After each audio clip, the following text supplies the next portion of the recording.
Previously on Alan Wake, Alice has been kidnapped. Alan, please help me. Alice? You'll do exactly what I say if you ever want to see your wife again. I can't tell anyone except my agent Barry. Damn it, Barry, they'll kill her! You're my best friend, and I'm worried that you're not right in the head. The ransom is a manuscript I supposedly wrote that's coming true before my eyes. It happened just the way it was on that page. So dark. I have found only a few scattered pages. I want the entire manuscript. The deadline is in 2 days. I found Mr. Wake's pages. Good girl. How the hell did she get her hands on the manuscript anyway? I don't know. She's resourceful. I told you were too hard on her. Listen, I found out all sorts of interesting stuff while I was digging around. Yeah. Mr. Wake, it's Sheriff Breaker. We have an FBI agent here, Agent Nightingale. FBI? He's anxious to see you. You'd better come to the station. Okay, I'll be right over, Sheriff. Let's make this quick, huh? Help you folks? Name's Randolph. I'm the manager. We're looking for Rose. Works as a waitress down at the diner? Rose, sure. Nice girl. Who wants to know? I'm Alan Wake. The writer, huh? I heard on the radio you were visiting. Well, I'll show you her trailer.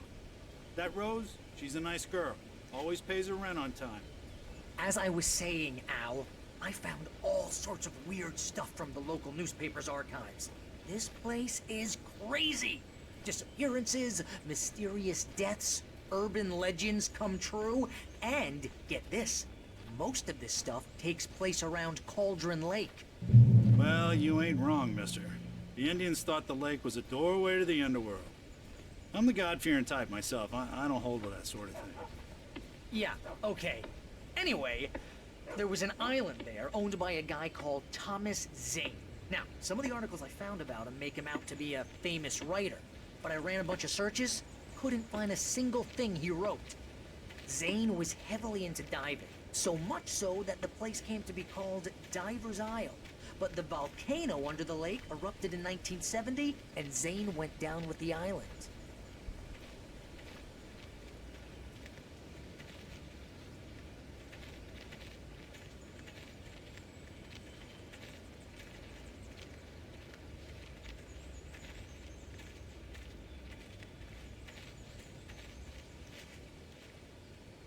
It gets better. A local girl, Barbara Jagger, drowned in Cauldron Lake just a week earlier. They were lovers. Sure, Jagger's a local spook story. The Scratching Hag. Comes for you in the dark. Childish stuff like that. Anyway, Al, I'm just getting to the best part. All of the articles about this stuff were written by Cynthia Weaver. I asked around, and she's that crazy bag lady you met. What, the lamp lady? She can be a little loopy, but she's not homeless or anything. Yeah, anyway, she knew both Jagger and Zane before they both died, and she had some kind of a breakdown.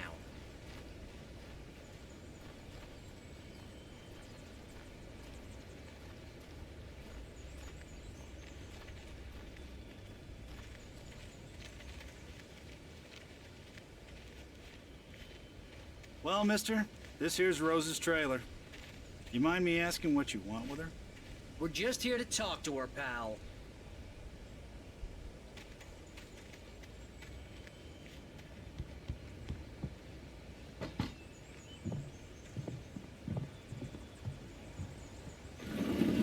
Welcome to...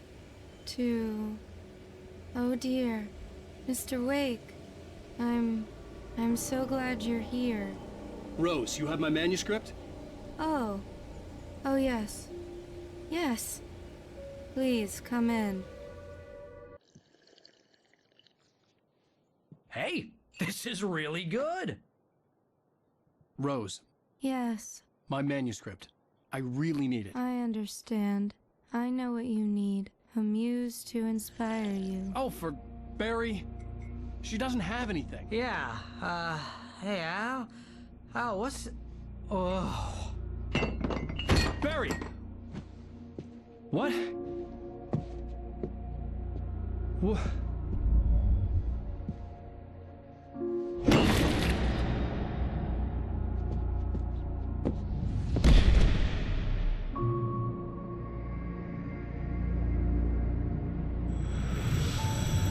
It's coming for you, hiding in my barber's skin. I'm too weak to stop it. You must turn the lights on. I promised I'd come visit you and your lovely wife. You must finish what you started. I insist. You must turn the lights on. Turn the light on. Back to work, boy.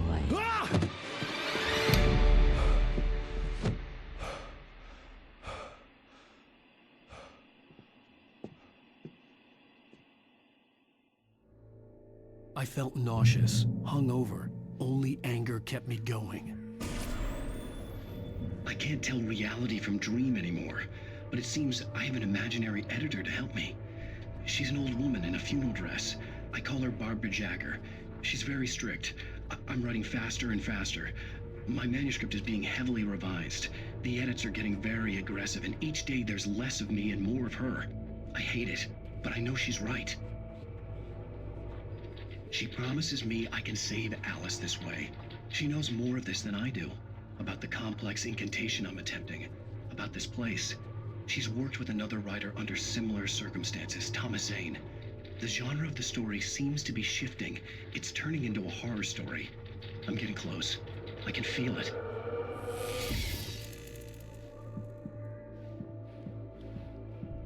Rose took a day from me. I had less than 12 hours left to meet the kidnapper. All I could do was get Barry into the car, work something out once I got on the road. Barry was out of it. He was way too heavy to carry. You're right. I deserve more money. I'm so handsome. My gun and flashlight were gone. I'd have to find a way to get Barry into the car as quickly as possible. There was no time to waste.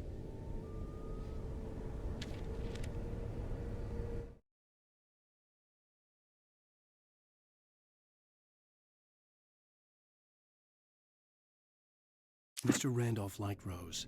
That little smile she had. How she was still sweet when life had tried so hard to make her bitter. It wasn't any of his business what she did in her trailer. But those strangers, the writer and his smart-ass sidekick, looked like trouble. And they'd been in there for hours, way past her normal bedtime. He reached for the phone and called the sheriff's station.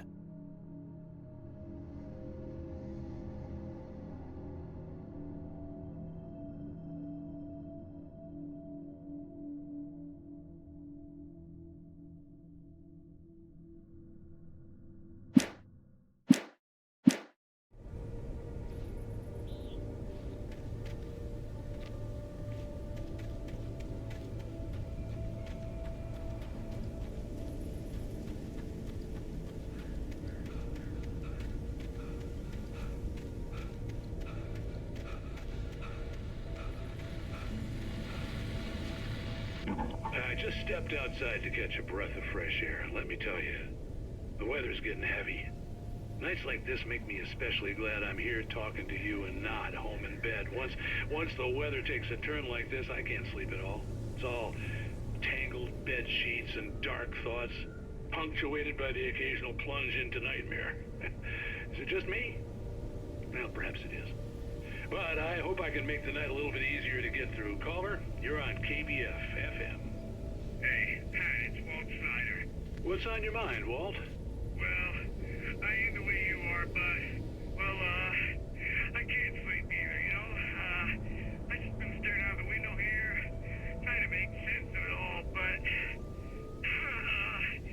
I ain't been drinking either, you know? Well, you sound like a man with a problem, Walt. I had argument with Danny. You know, Danny, and, then I got in trouble with the law, you know, and, I'm just, well... I heard something like that, Walt. Yeah, well, you know, Danny's my best friend, and, they let me out on bail today, and now I'm just alone here at the window, you know, waiting. Man, there's something in the air tonight, man. I was just outside looking up at the sky above our broadcast tower thinking the same thing.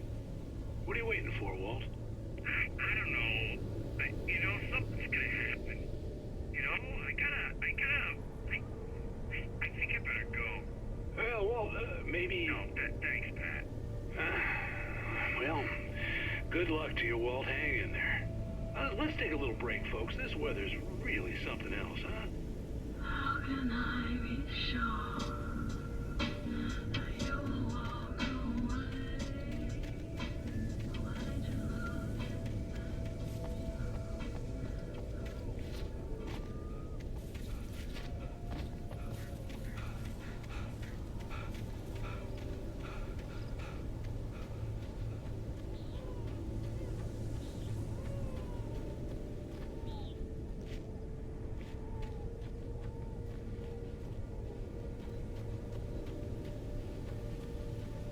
Oh, you're gonna get it now.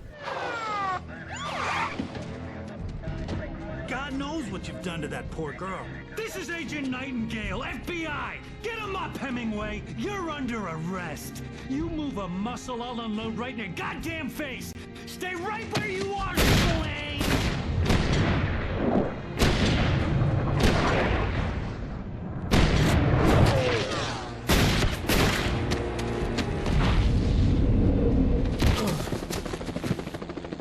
What are? I'm standing right here, you goddamn maniac!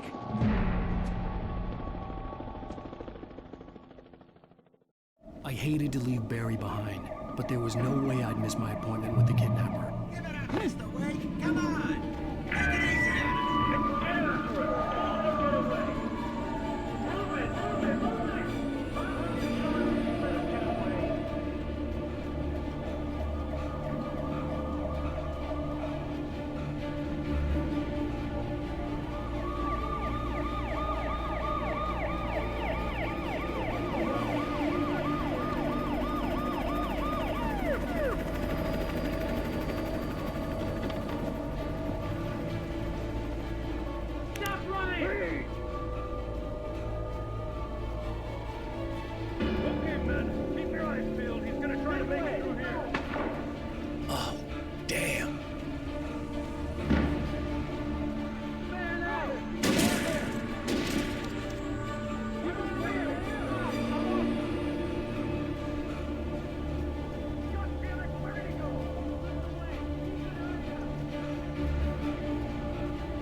For decades, the darkness that wore Barbara Jagger's skin slept fitfully in the dark place that was its home and prison.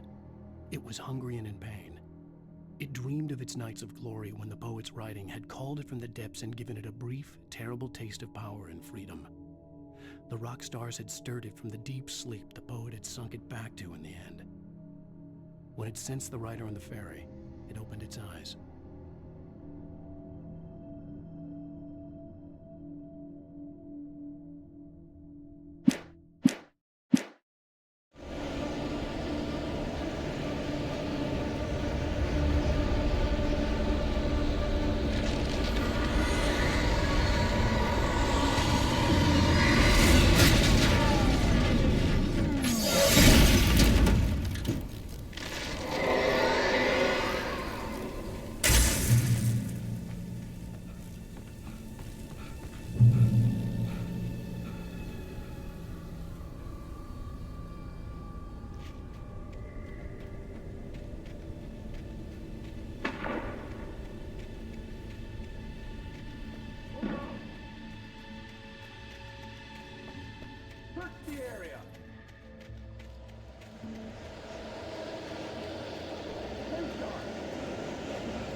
This horror was everywhere I went, circling me.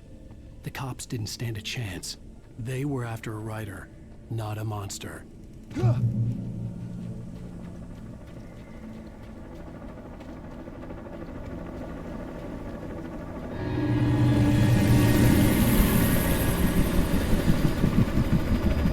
on the ground. Hold it right there. There's nowhere to run. Freeze!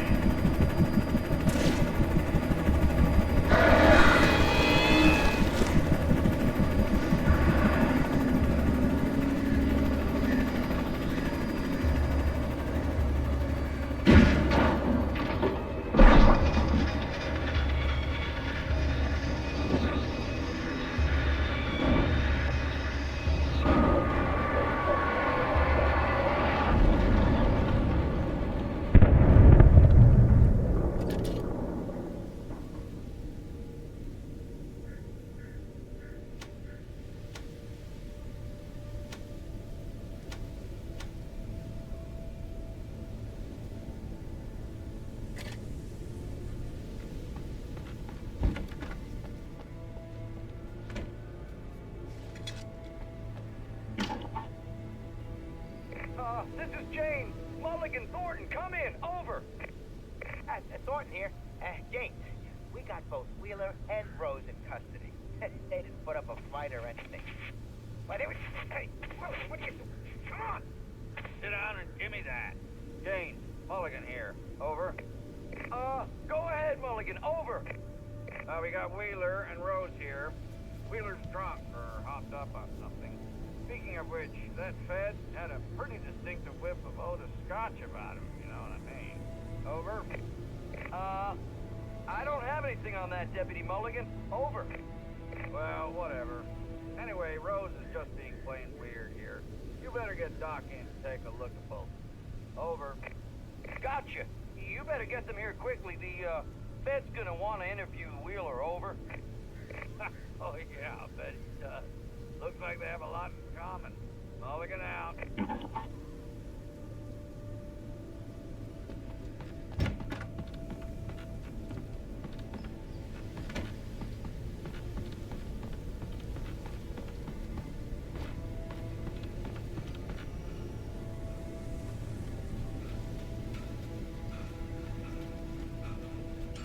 I imagined that the broadcast tower in the distance was part of the local radio station. Maine seemed like a decent guy. Perhaps he could give me directions to the coal mine.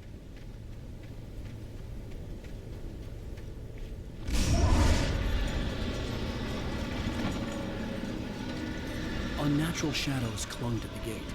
The darkness that was after me was trying to stop me. I wouldn't get through without a fight.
It took me a moment to recognize the flashbang grenades. They were an ideal weapon for my situation. Team 1, come in. Over.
WFFN with Pat Maine.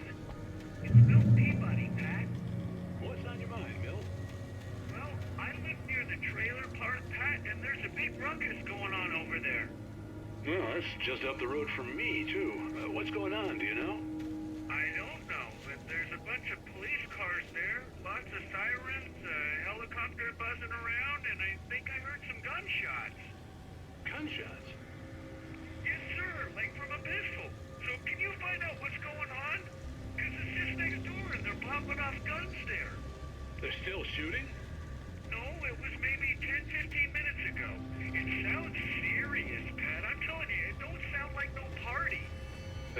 I'm certainly going to give the station a call, Milt. Okay. You'll hear it here as soon as I hear from them. Okay, thanks.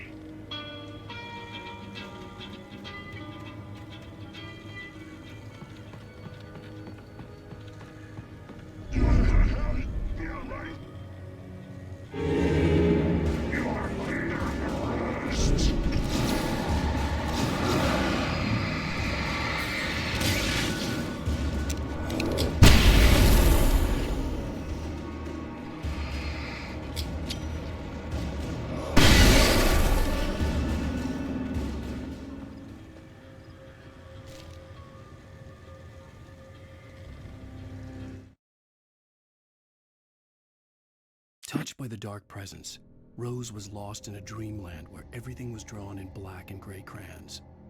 The old lady had promised her that all her wishes would come true. She would be Alan Wake's muse. She was smiling so hard it hurt her face. She crushed a bottle full of sleeping pills into the coffee. Deep down inside, she was screaming in terror.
I hoped Maine could lend me a car to get to the coal mine.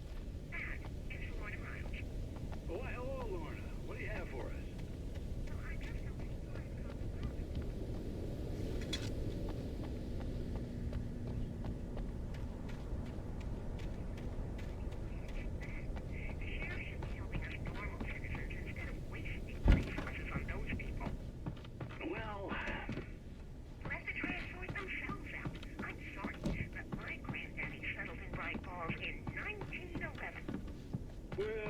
you very much for that compassionate viewpoint, Lorna.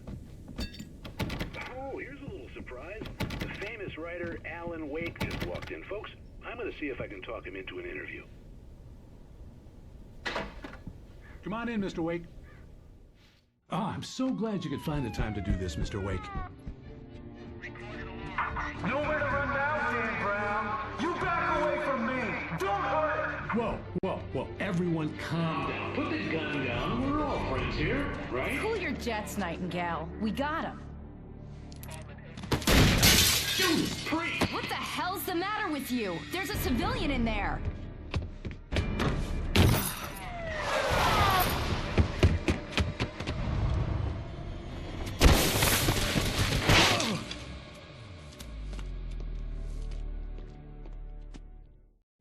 I'll get you yet, even if it kills me. You hear me? You hear me, H.P. Lovecraft? I had fallen off so many cliffs it was ridiculous. That's what you get for naming a book The Sudden Stop. It was probably good I hadn't had the chance to tell Maine where I was going. Nightingale stared through the broken studio window into the dark woods. He turned around, started to walk out, but Maine grabbed his arm. "Young man, you almost shot me. You don't shoot off rounds at people like that. What's the matter with you?" Nightingale shook his arm free, marched out. His cheeks burned with rage and humiliation. I'd have to lose the cops and find my own way to the mine.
No sensible reason for the power company work lights to be here. It was almost as if they'd been left for someone like me to use.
Sarah trusted her gut, and her gut said Agent Nightingale was an asshole. He felt wrong, and it wasn't just the smell of stale booze. It was in the way he flashed his badge, pulled rank, the look in his eyes when he wanted answers. Where was Alan Wake? What was this about an accident? Where was his wife? And most importantly, why did she let Wake go? He wouldn't answer her questions. Federal business was all he'd say.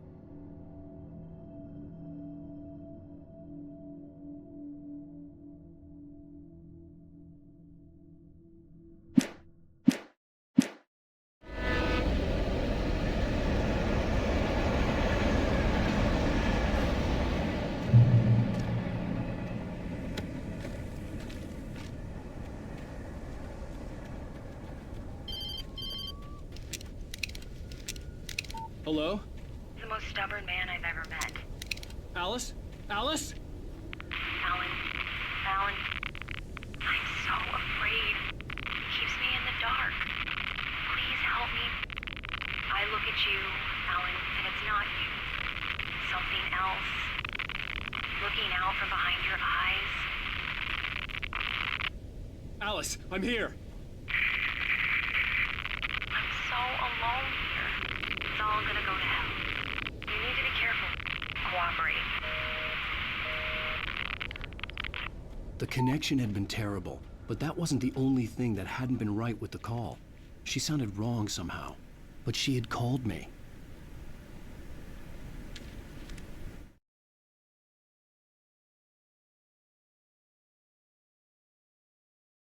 The pipe wrenched itself loose from the bridge's steel framework.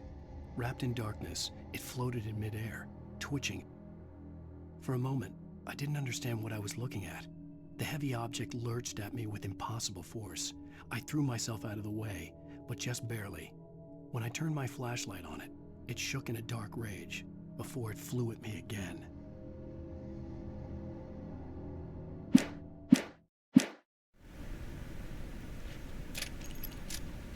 I could see a railway bridge up ahead, and a warehouse of some sort on the opposite shore.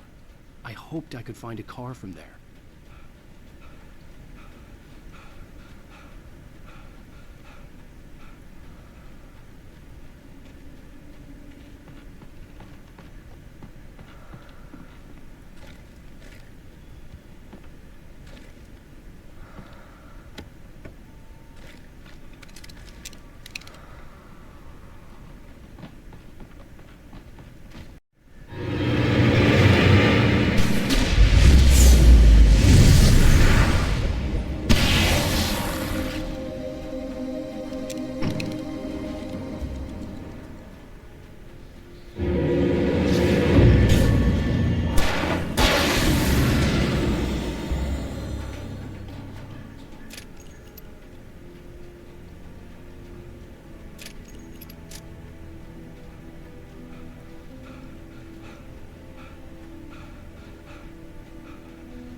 That was pursuing me was growing stronger, and it was taking over everything in its path.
darkness that was pursuing me was growing stronger, and it was taking over everything in its path.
I slammed the door shut right in his smug face.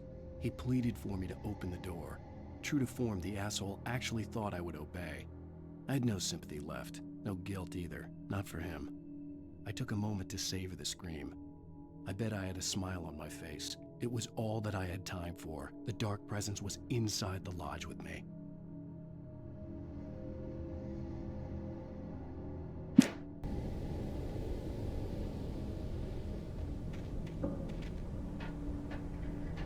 As a teenager, just starting to get interested in writing, Stephen King had been a source of inspiration to me.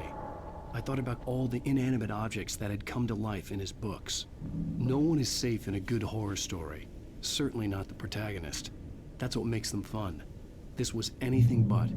The darkness could possess anything, and it was getting closer.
never been this glad to see the sunrise.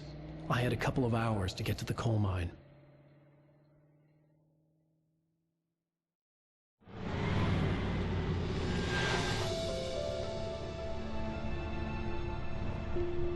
The coal mine wasn't far now.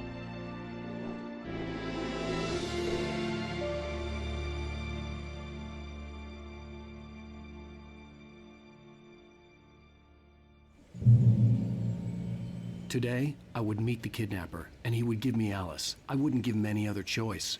A drowning man will clutch at a straw.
This is Pat Maine, and you're listening to KBF-FM. Folks, I want to apologize for kind of abandoning you to that looping music track last night, but I was detained.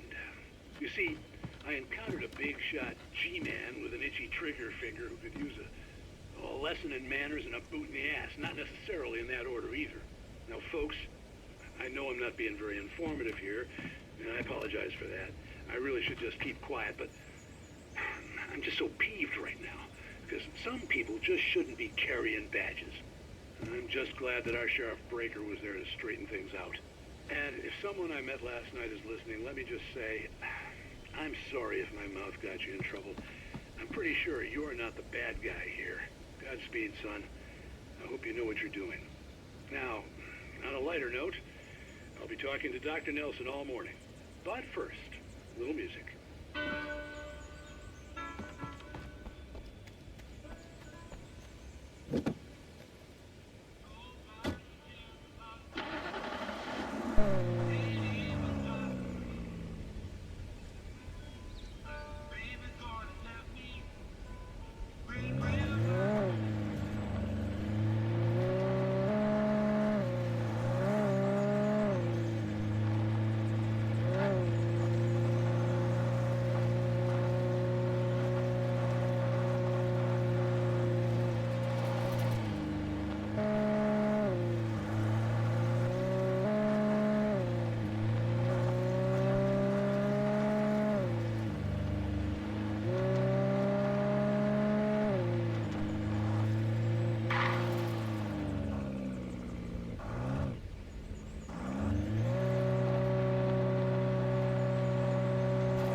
Welcome back to KBF FM.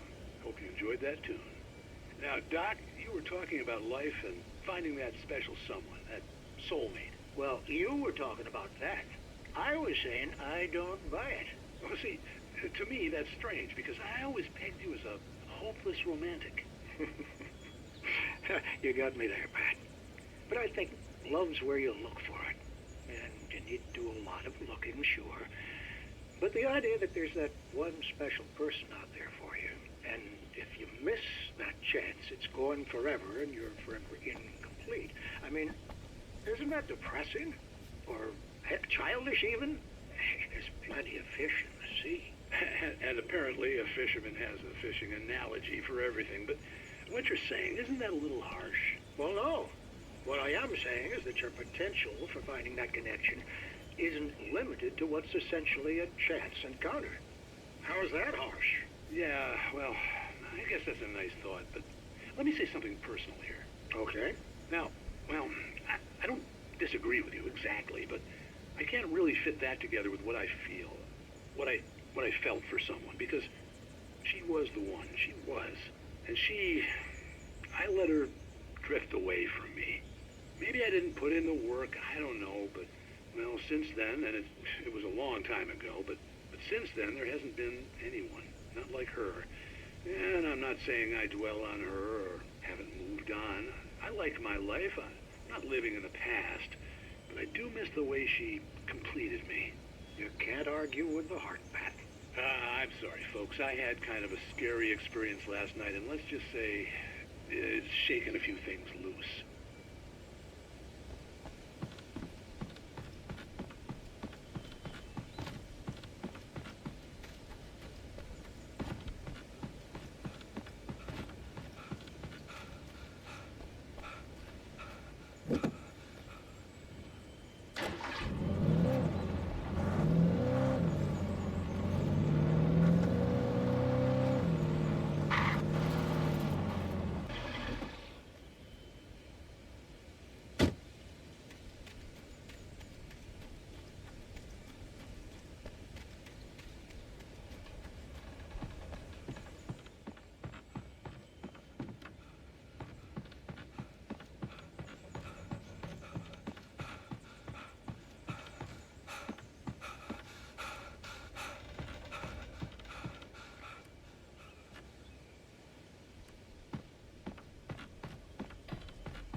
For Mott, spying on the writer on the ferry had been a disappointment.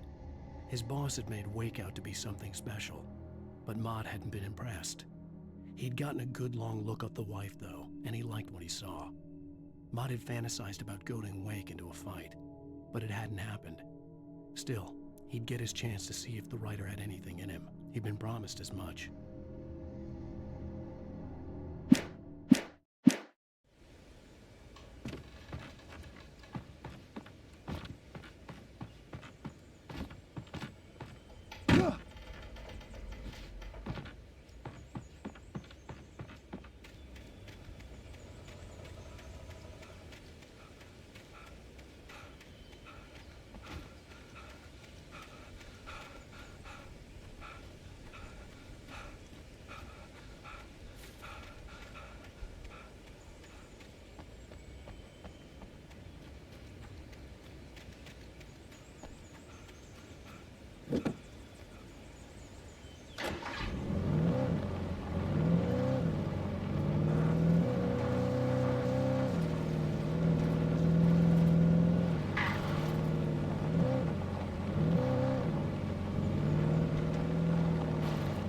I was early.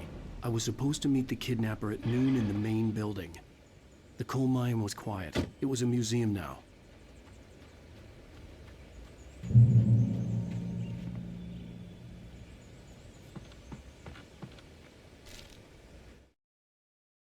With Nightingale gone and the night wind blowing in through the broken studio window, Maine stared at Sarah. The sheriff looked away. Maine's voice shook with barely controlled anger. That boy's doing more drinking than thinking. I hope you know what you're doing, Sarah. He's got a sickness in his eyes. You take my word for it. He wants Wake for a reason, and it's not for anything good.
I didn't want to go outside. Cops had to be looking for me. The noon sun turned the place into a sauna. The day dragged on. Different scenarios ran through my mind. Ways of how I'd torture the kidnapper to get Alice back. Or the different horrible things he could have done to her. I imagined her dead. I had no way of knowing she was still alive. It was killing me. I was running on blind hope. It was all a waste of time. The bastard never showed up.